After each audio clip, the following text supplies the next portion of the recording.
মহাভারতের সাথে কি সম্পর্ক এই ছোটা ভীম কার্টুনের? কোথা থেকে এলো এই আইডিয়া? এই সব কিছু জানবো এই 1 মিনিটের ভিডিওতে। 2000 দশকের শুরুতে ভারতে অ্যানিমেশন ইন্ডাস্ট্রি ছিল অনেকটা খালি। সব ছেলেমেয়েরা দেখতো Tom and Jerry. Rajiv Chilaka এই গ্যাপটা দেখতে পেলেন। তিনি চাইলেন একটা এমন চরিত্র তৈরি করতে যা ভারতীয় সংস্কৃতি, পৌরাণিক কাহিনী আর লোককথা থেকে অনুপ্রাণিত হবে, কিন্তু বর্তমান সময়ের কথা ভেবে।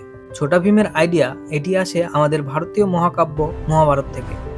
রাজীব চিল্কা নিজে বলেছেন, মহাভারতে থাকা ভীমের চরিত্রটি তার সবচেয়ে প্রিয় চরিত্র, কারণ তার মধ্যে শিশুসুলভ আনন্দ আর অটুট শক্তি মিলে আছে। মহাভারতের ভীম যেমন অত্যন্ত শক্তিশালী এবং ধর্মপরায়ণ ছিলেন, তেমনি ছোট্ট ভীমকেও বানানো হয়েছে শক্তিশালী এবং বুদ্ধিমান। তবে এই চরিত্রটি পুরোপুরি কাল্পনিক। প্রথম এপিসোড 2008 সালে পোগো চ্যানেলে দেখানো হয়। আজ শুধু ভারতে নয়, পৃথিবীর বিভিন্ন প্রান্তে এই ছোট ভীম দেখা হয়।